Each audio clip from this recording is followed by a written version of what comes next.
피플앤 이슈 시간입니다. 얼마 전 아시아인 최초로 영안교회 양병희 목사가 미국 고든 코넬 신학교에서 명예 철학 박사 학위를 받았습니다. 이와 함께 복음 통일을 위한 동북아 평화연구소 소장까지 맡게 됐는데요.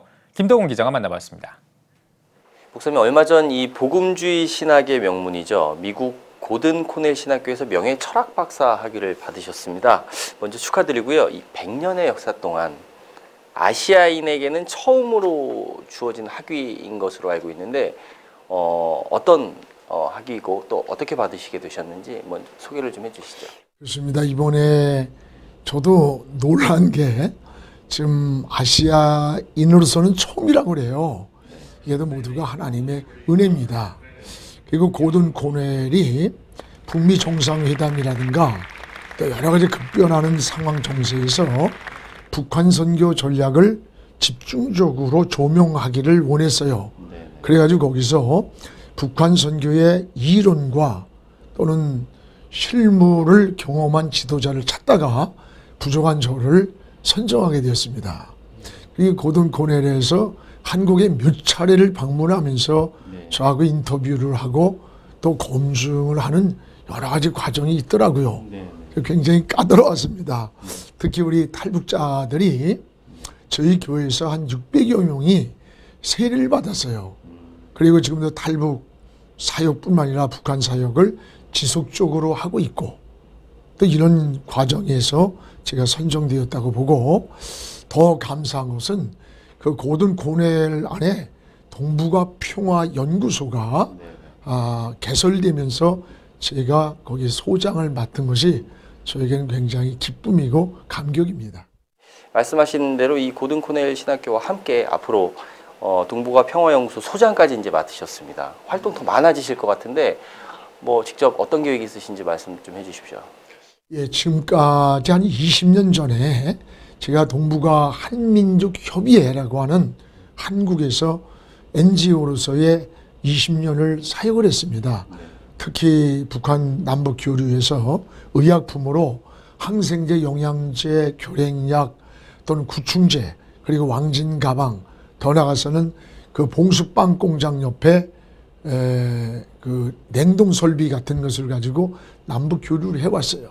근데 이번에 제가 맡은 이 고든 코넬 안에 동북아 평화연구소를 통해서 첫 번째가 9월에 우리가 한국에서 국제 포럼을 갖게 되고 내년 5월에는 미국 주 정부와 또 미국 교회와 그리고 코넬이 함께하는 미국에서의 포럼을 갖게 됩니다. 그리고 이게 고든 코넬에서 가장 그 연구소를 만든 목적 가운데 하나가 탈북자에게 집중되어 있습니다. 우리나라에 32,705명이 현재 탈북자들인데 이들은 남쪽과 북쪽을 함께 경험한 굉장한 자원으로 보고 있습니다. 그래서 이들을 지도자로 양성을 하고 교육하는데 유학비라든가 비용까지 지불해서 앞으로 이들을 선교 자원으로 지도자로 양성하겠다는 것이 목표를 두고 있습니다. 지금 이 보여지는 한반도 평화를 위한 움직임, 목사님 어떻게 평가하십니까? 사실 북한은 럭비공처럼 이게 어떻게 변할지 전문가들도 예측하기가 어렵다고들 합니다. 북한은 종교 탄압, 또 인권 탄압, 그리고 비핵화를 거부하고 있습니다. 그럼에도 불구하고 남북 정상회담이 이루어지고 또 미북 정상회담이 이루어지는 그런 상황에 있습니다. 그리고 그럼에도 불구하고 이 내부의 북한의 변화를 우리가 일어나고 있는 것을 볼 수가 있습니다. 한 예로 북한에 지금 핸드폰이 600만 대나 합니다. 제가 20년 전에 들어갈 때는 공항에서 제일 가장 검색의 대상이 핸드폰이에요. 못 가지고 들어가게. 지금은 마음대로 가지고 들어가고 그리고 탈북자들이 남한에서 고향에 있는 자기 가족에게 송금을 하고 브로커들에게 30-40%를 지불하면은 다시 받았다고 하는 것을 모니터링까지 할 수 있는 그런 것이 현실에 있습니다. 이런 것을 보면서 또 한국 드라마가 뭐 여러 가지 통해서 북한에 들어가고 있다는 것은 너무나 잘 아는 사실이고, 특별히 북한의 경제 사정으로 인해서 이 배급이 잘 안 됩니다. 그러니까 장마당이 굉장히 활성화가 되는데, 그 470개의 그 장마당이나 이런 걸 통해서 경제가 해결되고, 또 여기에서 중요한 것은 시장경제 원리가 도입되고 있다고 하는 사실이 우리에게 중요한 관심사입니다.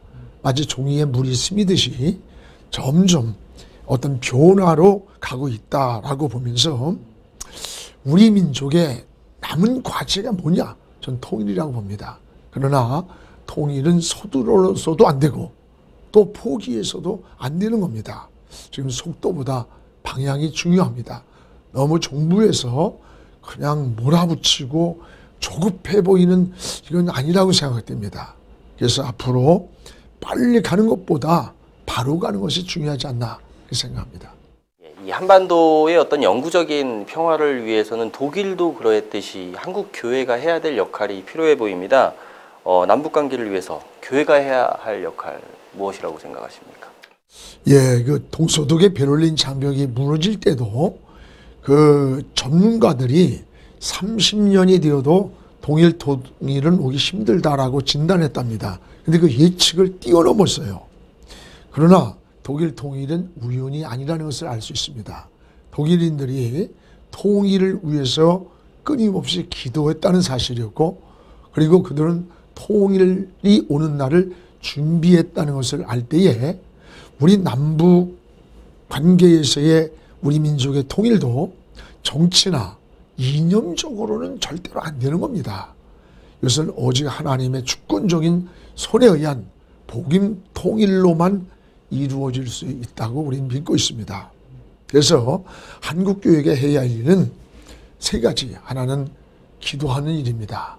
하나님의 손길을 기다리고, 또 하나는 남북 교류 협력을 그리스도의 사랑으로 중단하지 않고 끊임없이 흘려보내야 되고, 또 더 나아가서는 통일이 되었을 때 우리는 어떻게 해야 할 것인가에 대한 준비를 지금 해야 할 때라고 봅니다. 저희 교회에서는 17년 전에 이미 매월 첫날이 되면 전교인이 금식을 하면서 전 아이들까지 통일헌금을 합니다. 그걸 17년 동안 준비하고 있습니다. 하나가 된 한반도를 이끌어갈 통일 세대에 대한 관심도 필요할 것 같습니다. 이 통일 세대를 위해서 교회가 할 수 있는 역할이 있을까요? 지금 젊은이들은 다음 세대가 아니라 솔직히 다른 세대라고 말하지 않습니까?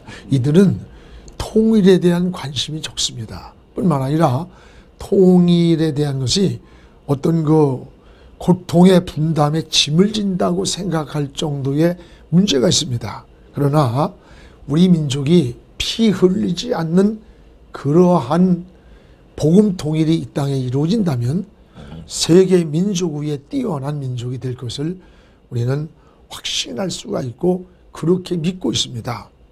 이런 사실의 관점에서 본다면 통일 비전을 우리 다음 세대 젊은이들에게 끊임없이 제시해 줘야 할 그런 일이 우리의 사명이 있지 않나 이렇게 생각을 합니다. 목사님 20년 가까이 이제 동북아의 어떤 평화를 위한 활동을 해 오셨는데 앞으로도 이제 하실 사역이 많으실 것 같습니다. 앞으로 계획에 대해서도 말씀을 좀 해주시죠. 이번 고든 코넬에서 저에게 맡겨준 동북아 평화 연구소는 세 가지입니다. 미국 주 정부와 그리고 미국 교회 그리고 코넬 대학에서 함께 운영하는 연구소가 되도록 이렇게 기획을 하고 있습니다. 그리고 제가 15분간 그 동북아 평화연구소 수락과 또 명예철학 박사 학위의 수락 연설을 하게 되었어요. 그때의 연설을 마치고 났는데 거기에 코카콜라 전 사장인 그 제니스 모어라는 사람이 장로입니다.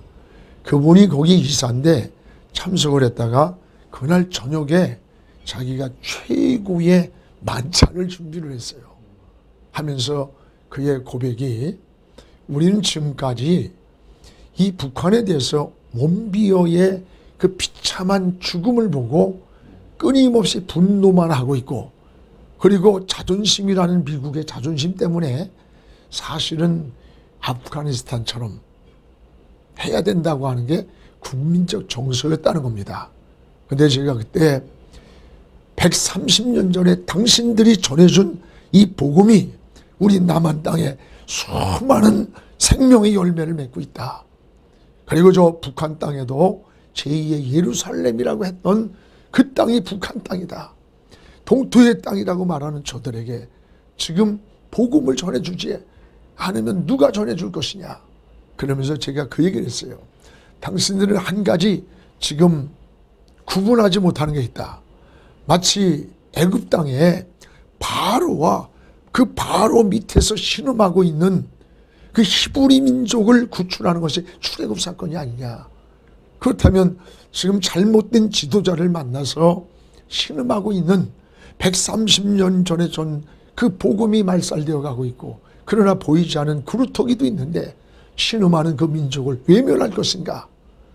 그들에게 그리스도의 사랑과 생명의 복음의 선교 전략을 우리가 어찌 외면하겠느냐라는 호소를 할 때 그분의 그 만찬을 한 동기가 제가 정말 다시 마음을 바꾸고, 그리고 여기에 함께 동북아 한민족협의회에 동참하겠다라고 하는 말을 하면서 굉장히 그 감동을 받고, 그래서 이 동북아 한민족협의회는 어떤 이론적인 포럼만이 아니라 실질적으로 이런 어떤 그 탈북자들의 지도자 양성, 그리고 미국 교회로부터, 정부로부터, 주정부로부터, 학교로부터 굉장히 지원을 받아서 아마 탈북자들은 우리가 유학을 무료로 지도자 양성으로 보내는 이런 프로젝트를 준비하고 있습니다.